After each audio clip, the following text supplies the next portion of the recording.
पढ़ा, पर जिन शब्दों का उन्होंने यूज किया है वो मुझे नहीं लगता कि इतना कठोरतम दंड की कार्यवाही के अंडर में आता है। इसलिए मैं आप लोगों के माध्यम से बोलना चाहता हूँ कि उसमें जितने भी आरोपी पुलिस ने बनाई है उन अजहरी साहब को और जो भी लोग हैं उनको मैं बेल करा दूँगा। अजहरी के मैं आप लोगों के माध्यम से बोलना चाहता हूँ कि मैं उनको 1 दिन में बेल करा दूँगा। जो इनके ऊपर ऑफेंस लगे हैं उसको मैंने देख लिया है। उस ऑफेंस के आधार पर मैं आपसे बोलना चाहता हूँ तो 1 दिन में वो भारत देश में जिस भी जेल में होंगे वहाँ से वो 1 दिन में रिहा हो जाएंगे। पूरे भारत देश के लोग उनको देखेंगे। बहुत सारी केसेस आती रहती है, कोई बहुत बड़ा मसला नहीं है। वो जब हमारे पास आएंगे और मैं उसमें जिस तरह से मैं उनके सेक्शंस को देख लिया हूँ वो हमारे लिए बेल कराना कोई बड़ी बात नहीं है, वो आराम से हो जाएगा। बिदूरी साहब यार लॉस किया है, ये तो बहुत बड़े कंजर्वेबल ऑफेंस नहीं थे, पर ये इन तमाम जो धाराएं लगी उनसे बरी कैसे होंगे? ये मैं आपके माध्यम से लोकतंत्र टीवी के माध्यम से मैं बोलना चाहता हूँ कि वो हमारे पास आए और मैं उनको 1 दिन में निकाल दूंगा। वो कोई बहुत बड़ा मसला नहीं है। और जिस तरह से जो मुफ्ती साहब के साथ, अजहरी साहब के साथ जो किया गया, क्या वो गलत है सर? मैं आपसे एक शब्द बोलना चाहता हूं कि जो भी उनके FIRs में सेक्शंस लगे हैं उन FIRs के आधार पर हम उनकी बेल करा देंगे, उसमें कोई दिक्कत मुझे नहीं है। गलत तरीके देखिए, देश भर में सबसे हॉट मुद्दा इस वक्त बना हुआ है मौलाना मुफ्ती सलमान अजहरी का। उनको गिरफ्तार कर लिया गया है गुजरात ATS के द्वारा, वो भी मुंबई से। सवाल इस बात का है कि फ्रीडम ऑफ स्पीच पर अगर उन्होंने कोई बात कही है तो इतना बड़ा एक्शन लिया जाए, ये किसी ने सोचा नहीं था। इस वक्त मेरे साथ मौजूद हैं सुप्रीम कोर्ट के सीनियर एडवोकेट नरेंद्र मिश्रा जी। मिश्रा जी, कैसे देख रहे हैं अजहरी साहब का जो मामला है मुफ्ती अजहरी का, कैसे देख रहे हैं आप? कहा जा रहा है कि पूरे देश में आंदोलन शुरू होने वाला है जिसमें कि संत भी मौजूद हैं और कई मुसलमान भी। देखिए, ये जो मोमेंट जो पुलिस ने मोमेंट्स किया है इसके बारे में बोलना चाहता हूँ कि वो बेसिकली एक ऑर्गेनाइजेशन के द्वारा एक प्रोग्राम कराया गया था जिसमें 2 व्यक्ति थे और उन व्यक्तियों ने इनको धर्म और एजुकेशन से लेकर के यह कुछ था प्रोग्राम से। उस प्रोग्राम पर इन्होंने कुछ बातों में कुछ शब्दों का यूज किया है, शायद वो उसी के आधार पर पुलिस ने उसको ऑफेंस बनाया। Point number 1। Point number 2, police ने इसके साथ में जिन लोगों ने इस प्रोग्राम को ऑर्गेनाइज किया उनके ऊपर FIR दर्ज कर लिया। FIR से उनका जो सेक्शंस है ये ध्यान रखने की ज़रूरत है। 153, 502, 188, 144 IPC के अंदर में पुलिस स्टेशन जो जूनागढ़ डिस्ट्रिक्ट में आता है, जो जूनागढ़ पुलिस जा कर के इसको डिटेन करती है मुंबई से गिरफ्तार कर, करेक्ट, वही डिटेन कर रही है। तो मुंबई से इसको डिटेन किया जाता है और इसके साथ में जो ये पुलिस ने FIR लॉन्च किया है ये तो बहुत बड़े कंजर्वेबल ऑफेंस नहीं थे, पर इसके साथ में जब उनको मौलाना साहब को जब जैसे ही अपराधी को आरोपी बना दिया गया पुलिस के द्वारा, तो उसके आधार पर पुलिस ने उनको बहुत बड़े लेवल पर जैसे ही ये चीज़ें पूरे भारत देश में फैली तो वहाँ गुजरात के उस पुलिस स्टेशन पर एक बड़े लेवल पर लोगों का जुमड़ा आना शुरू हुआ, जो कि उस समय पर जूनागढ़ में जब प्रोग्राम कराया गया था उसी से संबंधित लोग थे, जो शिक्षा और धर्म को लेकर के जो उन्होंने कुछ बातें कही थी उसी पर आधारित ये मुद्दा था। जैसे ही वहाँ पर लोग आए तो पुलिस ने उनके ऊपर लाठीचार्ज किया, उनके ऊपर FIRs किया और बहुत तरह के और भी सेक्शंस कंजर्वेबल, नॉन कंजर्वेबल्स और कंजर्वेबल्स दोनों तरह के ऑफेंस के आधार पर, जिसमें 10 साल से ऊपर तक की सजाओं के आधार पर कई सारे सेक्शंस का उन्होंने पुलिस ने एलिगेट सेक्शन सर लगे हैं। उसमें 6 सेक्शंस वहाँ पर लगाए गए हैं और 4 सेक्शन से पहले लगाए गए थे। अब वो 6 सेक्शंस कौन कौन से हैं मैं आपके माध्यम से बोल देना चाहता हूँ। 332 यानी 332 IPC का, उसमें 3 years का इम्प्रिजमेंट है। इसके साथ में 333 इसका मतलब हो गया कि 333, इसमें 10 ईयर से ऊपर का कन्विक्शन है। इसके साथ में 341 है और 356 है और इसके साथ में 336, 341, 353 का मतलब हो गया 353, जिसके आधार पर यह होता है कि प्रशासनिक कार्यों में अवरोध उत्पन्न करना। और इसके साथ में 341 भी है, इसी के साथ में 336 भी है। तो ये तो सिंपल है। तो ये इसके सबसे इसमें जो कंजर्वेबल ऑफेंस है, सबसे जो बड़ा जो मतलब उसमें केस है वो है 333 का। इसका मतलब होता है किसी के साथ में आपने बहुत बड़े तरीके से ब्रूटल मारपीट किया है और इसके साथ में ये सारी चीज़ें हुई हैं। तो ये जो लोग वहाँ पर प्रदर्शन कर रहे थे उनके ऊपर, एक बड़ी भीड़ के ऊपर इस तरह का FIR लॉन्च किया गया है। तो मुद्दा 2-3 उठते हैं इसमें, जिसको लेकर के जिस तरह से पुलिस ने उनके ऊपर FIR किया है तो उनको शांतपूर्वक तरीके से इस बात को इतना हाईलाइट, इतना माइलेज देने की ज़रूरत नहीं थी।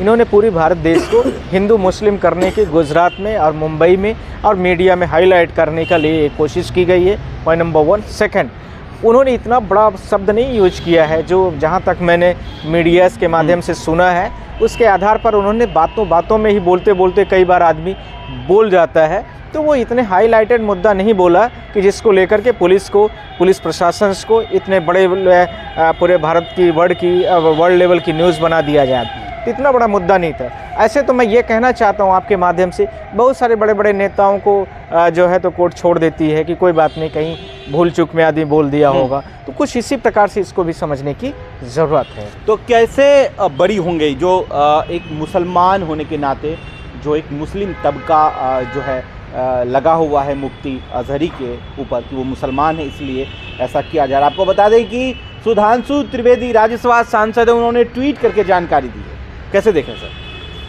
नहीं, यही तो मैं कहना चाहता हूँ आपके माध्यम से कि उन्होंने हिंदू मुस्लिम करने के लिए कोशिश किया है कि जिससे पूरे भारत देश में ये बात फैले। जिस भी सांसद का आपने नाम बोला है, उस सांसद ने कभी बेरोजगारी, महंगाई, इन सब मुद्दों पर कभी नहीं ट्वीट किया होगा। आज तक का उठा के आप देख लीजिए, जब भी वो बात करेंगे इन्हीं सारी चीज़ों पर आधारित बेबुनियाद बातें करेंगे, तो ये सारी चीज़ें उसमें उठ के सामने आ रही हैं। निकलेंगे कैसे सर? ये इन तमाम जो धाराएं लगी उनसे बरी कैसे होंगे? ये मैं आपके माध्यम से, लोकतंत्र टीवी के माध्यम से मैं बोलना चाहता हूँ कि वो हमारे पास आए और मैं उनको एक दिन में निकाल दूंगा। वो कोई बहुत बड़ा मसला नहीं है। और जिस तरह से बीजेपी से लड़ेंगे आप? नहीं, बीजेपी से मतलब नहीं हो, तो पुलिस प्रोसिक्यूशन का प्रोसेस होता है, उसके आधार पर वो निकल जाएंगे, जिससे पूरे भारत देश में बहुत बड़े लेवल पर जो हिंदू मुस्लिम होने की स्थिति बन रही है, वो अपने आप मामला ख़त्म हो जाएगा और लोकतंत्र जीवित रहेगा। मोहम्मद मुफ्ती अजहरी को रिहा करेंगे आप? मोहम्मद मुफ्ती अजहरी से मतलब भारत देश के संविधान में रहने वाले हर व्यक्ति के पास एक कानूनी अधिकार होता है कि वो किसी भी अपने वकील से मिले और संबंधित व्यक्ति से बातचीत करे, जो उसको जानकारी चाहिए वो उसके लिए कोर्ट के माध्यम से अथवा फ्री लीगल एड सर्विसेज होती है कोर्ट में, अथवा इसके अलावा किसी भी तरीके से वो किसी भी वकील से अपने मिल सकता है।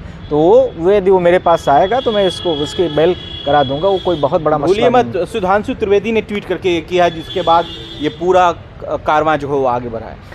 नहीं, वो ठीक है, उन्होंने क्या किया क्या नहीं, हमारे पास तो ऐसे बहुत सारी केसेस आती रहती है, कोई बहुत बड़ा मसला नहीं है। वो जब हमारे पास आएंगे और मैं उसमें जिस तरह से मैं उनके सेक्शंस को देख लिया हूँ, वो हमारे लिए बेल कराना कोई बड़ी बात नहीं है, वो आराम से हो जाएगा। बिदूरी साहब ने भरी संसद में कई तरह की बातें कहीं, कटुआ न जाने और भी क्या क्या बातें कहीं, क्या उन पर कार्रवाई नहीं होगी और अजहरी साहब पर कार्रवाई होगी? मैं आपसे यही कहना चाहता हूँ कि इस तरह के शब्दों का यूज जो करते हैं लोग, इसको पुलिस को प्रॉपर तरीके से फेयर इन्वेस्टिगेशन करके इन पर कार्रवाई, ऐसे शब्दों के आधार पर कोई भी शब्द बोलता है उस पर होनी चाहिए। पर यदि इस तरह से नहीं किया गया तो यह कहीं ना कहीं इस चीज़ को ध्यान रखने की ज़रूरत है कि फिर तो भारत देश में पुलिस प्रशासन, जुडिशरी सब पे अपने आप में प्रश्न होगा। तो यह किसी जाति स्पेसिफिक को लेकर के इस तरह के प्रश्न नहीं होने चाहिए।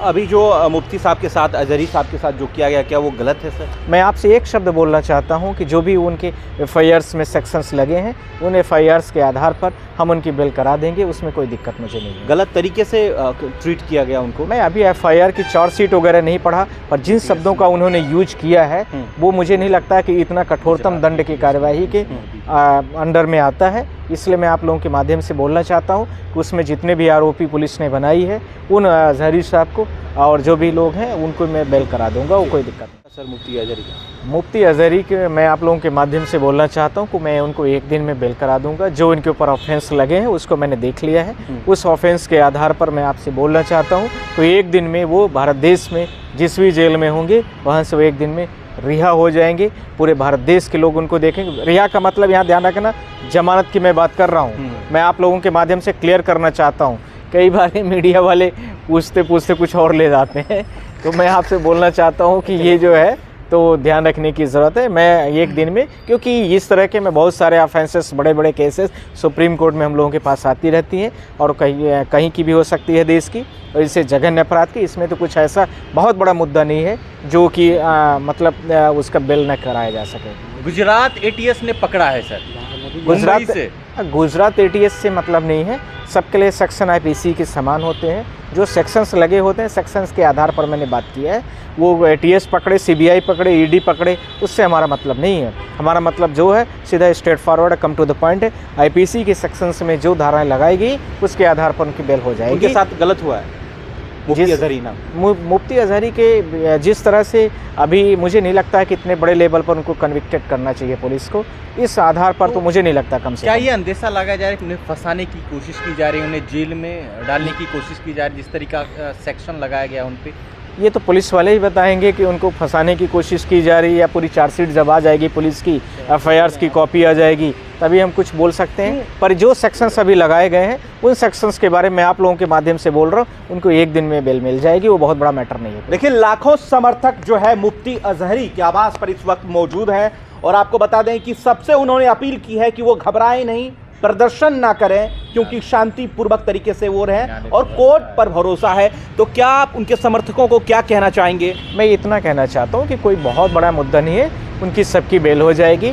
और पुलिस जो है तो जो चार्जशीट बनाती है उसमें बहुत सारी चीज़ों को कंप्रोमाइज़ करे कि जिससे भारत देश में बड़े लेवल पर, व्यापक लेवल पर इस तरह से मूवमेंट ना हो। हिंदू मुस्लिम बात नहीं फैलाने की ज़रूरत है। पुलिस और जिस तरह से फेयर इन्वेस्टिगेशन हो सकती है वो करने की ज़रूरत है।